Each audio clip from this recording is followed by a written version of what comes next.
یہ سفیر ہے، یہ بدر منیر ہے، یہ روشن دماغ ہے، یہ روشن ضمیر ہے، یہ ان کی وفائیں پیاری، ان کی اعوذ باللہ من الشیطان الرجیم بسم اللہ الرحمن الرحیم لقد كان لكم في رسول الله أسوة حسنة وقال الله تعالى في مقام آخر قل إن كنتم تحبون الله فاتبعوني يحببكم الله صدق اللہ العظیم۔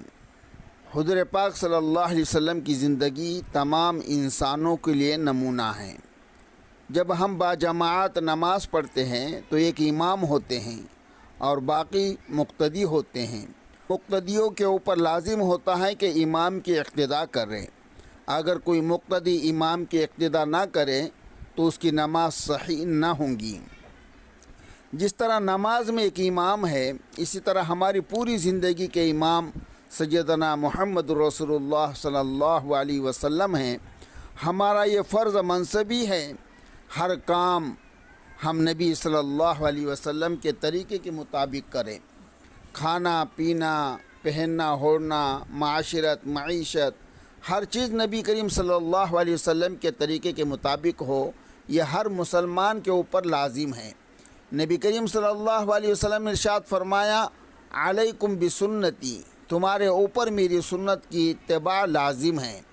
آپ نے دیکھا ہوگا شادی کے موقع پر دلہن کو سجایا جاتا ہے، وہ یہ سمجھتی ہے اگر میری انگلیاں میں انگوٹھی پہنا دی گئی تو انگلیاں خوبصورت بن جائیں گی، اگر بازوں میں چوڑیاں ڈال دی گئی تو بازو خوبصورت بن جائیں گے، اگر گلے میں لاکٹ ڈال دیا گیا تو میرا گلا خوبصورت بن جائے گا، اور اگر میرے کانوں میں بالیاں ڈال دی گئی تو میرے کان خوبصورت ہو جائیں گے۔ غرض دلہن کا یہ خیال ہوتا ہے جس آذو کو زیور سے سجا دیا جائے گا وہ میرے خاوند کی نظر میں خوبصورت بن جائے گا۔ ہو بہو یہی مثال ہے، مومن اپنے جس آذو کو سنت کے مطابق ڈھالتا جاتا ہے اس کا وہ آذو اللہ رب العزت کی نظر میں خوبصورت بنتا چلا جاتا ہے، حتیٰ کہ اگر وہ سر کے بالوں سے لے کر پاؤں کے ناخن تک اپنے آپ کو سنت کے مطابق بنا لے تو سجے ہوئے انسان کی طرح وہ اللہ کی نظر میں پیارا ہو جاتا ہے۔ ارشاد فرمایا، قل ان کنتم تحبون اللہ، اے میرے محبوب فرما دیجئے اگر تم اللہ سے محبت کرتے ہو فاتبعونی، تم میری اتباع کرو۔ اس کا بدلہ یہ ملے گا کہ تم اللہ رب العزت کے محبوب بن جاؤ گے۔ اس لیے ہمارے مشائخ میں نبی کریم صلی اللہ علیہ وسلم کی سنتوں کا اتنا اہتمام تھا، ایک ایک سنت کے اوپر وہ اپنے آپ کو قربان کر دیا کرتے تھے۔ چنانچہ ایک بزرگ تھے جن کا یہ معمول تھا کہ 1,00,000 مرتبہ درود شریف پڑھ کر کچھ عرصے کے بعد نبی کریم صلی اللہ علیہ وسلم کو تحفہ بھیجا کرتے تھے، پھر 1,00,000 درود شریف پڑھ کر پھر تحفہ بھیجا کرتے تھے۔ یہ ان کی عادت شریفہ تھی، یہ ان کی زندگی کا یہ معمول تھا۔ لاکھوں مرتبہ انہوں نے نبی کریم صلی اللہ علیہ وسلم کی خدمت میں درود و سلام کا تحفہ بھیجا۔ ان کو ایک مرتبہ خواب میں نبی کریم صلی اللہ علیہ وسلم کی زیارت نصیب ہوئی۔ وہ فرماتے کہ میں نے نبی صلی اللہ علیہ وسلم کو دیکھا کہ آپ کا سینہ انور گریبان کھلا ہوا تھا، کچھ داغ تھے جیسے زخم کے ہوتے ہیں، تو میں دیکھ کر ذرا حیران ہوا۔ قریب ہو کر میں نے پوچھا، اے آقا صلی اللہ علیہ وسلم، مجھے آپ کا سینہ چھلنی نظر آتا ہے، زخم کے نشان نظر آتے ہیں، خیرت تو ہے؟ نبی صلی اللہ علیہ وسلم نے فرمایا، ہاں، جو لوگ میری سنت کو چیرتے ہیں وہ میرے سینے پر تکلیف لگاتے ہیں۔ میں نے کہا، اے آقا صلی اللہ علیہ وسلم، یہ کفار ہے، زندگی بھر جنہوں نے آپ کو تکلیف پہنچائی، آپ بھی وہ تکلیف پہنچانے والے کام کرتے ہیں۔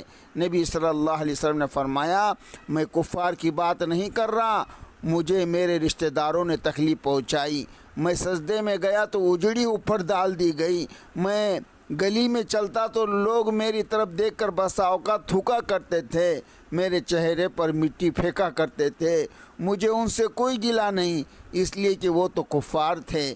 گلہ تو مجھے ان سے ہے جو کلمہ پڑھتے ہیں، مجھے اپنا آقا اور سردار مانتے ہیں اور مجھ سے امید رکھتے ہیں کہ حوض کوثر پہ میرے ہاتھ سے جام پینے کا، لیکن جب عمل کا وقت آتا ہے تو وہ میری سنتوں کو ذبح کر دیتے ہیں۔ ان کو احساس ہی نہیں ہوتا، ان کی وجہ سے آج میرا سینہ زخمی ہے۔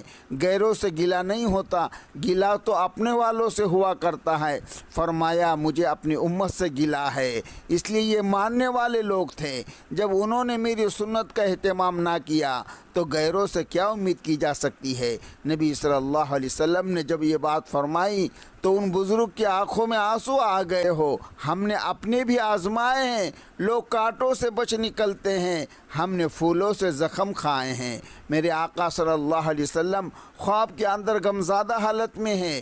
مجھے اپنی امت کی وجہ سے غم ہے، جو کلمہ پڑھنے والے صبح کو اٹھتے ہیں تو چہرے سے سنت کو ہٹا کر اس کو گٹر کے اندر ڈال دیتے ہیں۔ کھانے کی سنت کا اہتمام نہیں، پینے کی سنت کا اہتمام نہیں۔ گھر کے اندر 10 روپے کا اگر بلب ٹوٹ جاتا ہے تو ماں بچے کو تھپڑ لگاتی ہیں، وہاں سے باپ ڈانٹتا ہے، وہی بچہ میری سنت کو توڑ دیتا ہے۔ نہ ماں کے سر پر جو رنگتی ہے، وہ نہ ٹھس سے مس ہوتا ہے، اس کا باپ کوئی نوٹس نہیں لیتا، تو معلوم ہوتا ہے کہ میری سنت ان کی نظر میں 1 روپے کے برابر کی بھی اہمیت نہیں رکھتی۔ یہ میرے وہ امتی ہیں جو میری شفاعت کے ہر وقت دل کے اندر حسرتیں رکھتے ہیں، لیکن میری سنت کا مذاق اڑاتے ہیں۔ اور پھر اور بھی زیادہ دیکھیے، کچھ تو وہ لوگ ہیں جنہوں نے انگریزی تعلیم پا کر دنیا داری کا راستہ اختیار کر لیا۔ اللہ کے حبیب صلی اللہ علیہ وسلم کو زیادہ تکلیف تو ان سے پہنچتی ہے جو اللہ کے رسول صلی اللہ علیہ وسلم کے محبت کے نعرے لگاتے ہیں، دعویٰ کرتے ہیں نبی کا دامن نہیں چھوڑیں گے، لیکن پھر بھی ان کو میری سنتوں سے محبت نہیں ہے، میری سنتوں کا اتنا اہتمام نہیں کرتے جتنا کرنا چاہیے تھا۔ مجھے ان سے زیادہ تکلیف پہنچتی ہے۔ علماء نے لکھا ہے کہ ہم جتنے بھی اعمال کرتے ہیں، قیامت کے دن اللہ کے حبیب صلی اللہ علیہ وسلم اس پر گواہ بنیں گے۔ قرآن کی آیت سے ثابت ہے، وہ ایسے کہ ہفتے میں جتنے ہم اعمال کرتے ہیں، یہ عمل جمعرات کے دن نبی کریم صلی اللہ علیہ وسلم کی خدمت میں پیش کیے جاتے ہیں۔ ذرا غور کیجئے، آقا صلی اللہ علیہ وسلم جب ہم مسلمانوں کے اعمال کو دیکھتے ہوں گے، ہمارے گھروں کی زندگی کو دیکھتے ہوں گے، آقا صلی اللہ علیہ وسلم کو کتنی تکلیف ہوتی ہوں گی۔ یہ میرا وہ امتی ہے جس کی خاطر رات کو سجدے میں پڑھ کر امتی امتی کہہ کے اللہ سے دعائیں مانگا کرتا تھا۔ میں اتنے لمبے سجدے کرتا تھا کہ میری عائشہ اٹھ کر میرے پاؤں کے تلوے دیکھتی تھی کہ میرے آقا صلی اللہ علیہ وسلم کی روح تو پرواز نہیں کر گئی۔ میں اللہ سے ایک ہی دعا مانگتا تھا، یا ربی امتی، یا ربی امتی، اے اللہ امت کا حساب آسان کر دینا۔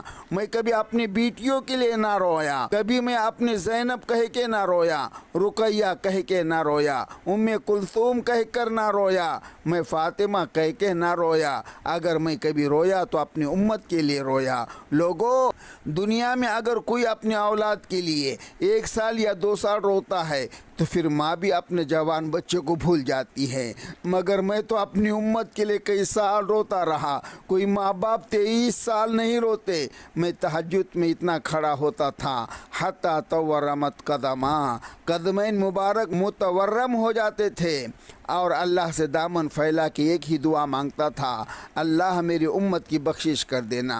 لیکن میری امت نے میرے آنسو کی قدر نہ کی، وہ تو خود اپنے ہاتھوں سے میری سنت کو مٹانے والے بن گئے اور میری سنتوں کو توڑنے والے بن گئے۔ ذرا ان کے گھروں کو دیکھو، آج میری سنتوں کی مذبح گاہ بن گئی ہے۔ جب شادی کا موقع آتا ہے تو ہر ایک کو منا لیتے ہیں، رشتہ دار ناراض ہو جائے جا کر منا لیتے ہیں، قریب میں ہمسایہ ناراض ہو اس کو منا لیتے ہیں، گھر میں کام کرنے والی خادمہ ناراض ہو اس کو بھی پیغام بھیج دیتے ہیں کہ شادی کا موقع ہے، سب کو بلا لینا چاہیے، کوئی بات نہیں، ہم سوری کر دیتے ہیں۔ سب ناراض لوگوں کو منا کے گھر بلا لیا جاتا، لیکن جب شادی کا وقت آتا ہے تو میری سنت کو گھر سے نکال دیا جاتا۔ ان کی نظر میں میری سنت کی کوئی اہمیت نہیں۔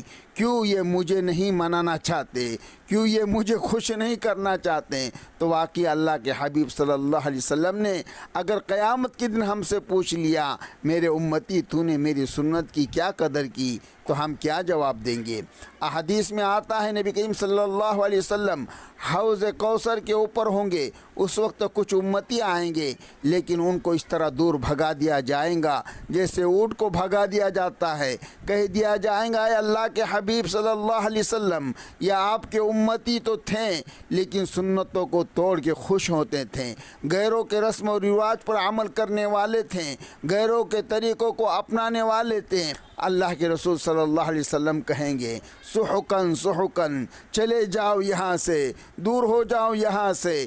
اللہ کے حبیب صلی اللہ علیہ وسلم اس وقت یہ کہا کہ ادھر نہیں دیکھیں گے کیونکہ تم نے میری سنت کا اہتمام نہ کیا۔ اگر قیامت کے دن ہم نبی صلی اللہ علیہ وسلم کی بارگاہ میں حاضر ہوئے، اے اللہ کے حبیب صلی اللہ علیہ وسلم ہماری شفاعت کر دیجئے، اللہ کے نبی نے جواب میں اتنا پوچھ لیا، بتاؤ تم نے زندگی میں میری سنت کو کتنا اپنایا تھا، تو اس وقت ہم کیا جواب دیں گے؟ اللہ کے حبیب صلی اللہ علیہ وسلم نے فرمایا تم ایسے وقت میں پیدا ہوئے جب لوگ اپنی چیزوں کا تعارف کرا رہے تھے، ہر بندہ اپنے پروڈکٹ کو پوری دنیا کے اندر تشہیر کرنے کے چکر میں، ایڈورٹائز کرنے کے چکر میں لگا ہوا تھا۔ لوگ تو اپنے پیتل اور تانبے کو بھی سونا بنا کے پیش کر رہے تھے۔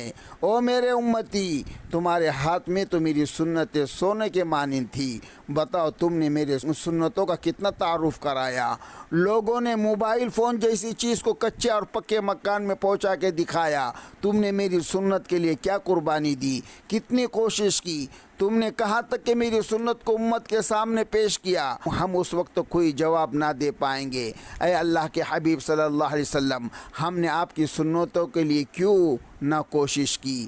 نبی صلی اللہ علیہ وسلم عرفات کے میدان میں روئے امت کے لیے، مینا کے اندر روئے امت کے لیے، مزدلفہ کے اندر روئے امت کے لیے، غلاف کعبہ کو پکڑ کر روئے امت کے لیے۔ نبی کریم صلی اللہ علیہ وسلم اپنے گھر میں تہجد کے وقت مصلی پر روئے امت کے لیے۔ جس محبوب صلی اللہ علیہ وسلم نے امت کے لیے اتنے آنسو بہائے، ہم اپنی زندگیوں کو دیکھے، ہم آج ان سنتوں کا اہتمام نہیں کرتے جیسے کرنا چاہیے تھا۔ وہ آقا صلی اللہ علیہ وسلم جنہوں نے ہمیں زندگی گزارنے کا طریقہ سمجھایا، اللہ سے واصل ہونے کا طریقہ سمجھایا، آج اس محسن انسانیت کی سنتوں کا ہم اہتمام نہیں کرتے۔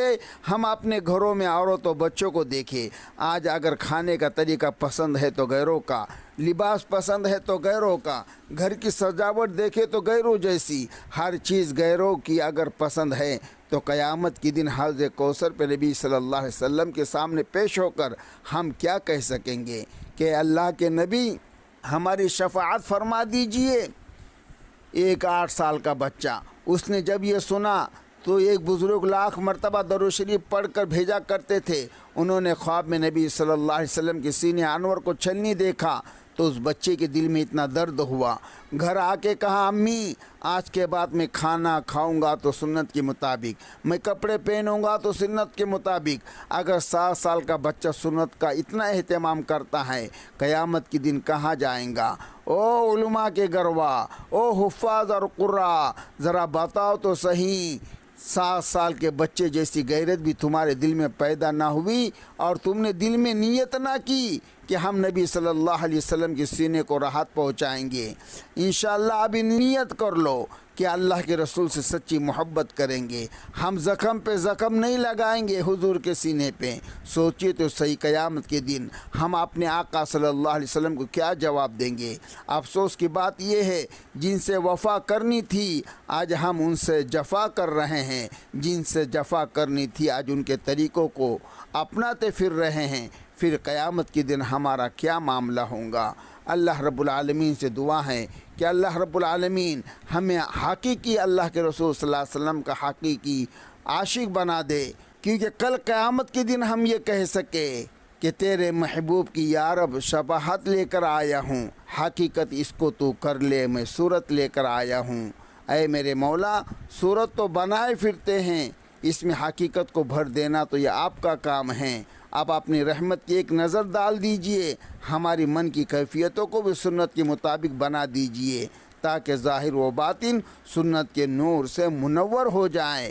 تو آج انشاءاللہ نیت کرو کہ ہم سنتوں بھری زندگی گزارنے کی کوشش کریں گے، حتیٰ کہ جب موت کا وقت آئے ملک الموت آئے دلوں کو ٹٹولے تو عشق نبوی سے بھرا ہوا پائے، دماغوں کو ٹٹولے تو علم نبوی سے بھرا ہوا پائے، ہمارے اعضاء ٹٹولے سنت نبوی سے مزین نظر آئے اور وہ بھی اس کی گواہی دے دے یہ بندہ مجھے اپنے آقا کا غلام نظر آتا ہے۔ رب کریم ہمیں ایک ایک سنت پر محبت کے ساتھ عمل کرنے کی توفیق عطا فرمائے اور اس سنت کے نور کو پوری دنیا کے اندر پھیلانے اور پہنچانے کی توفیق عطا فرمائے۔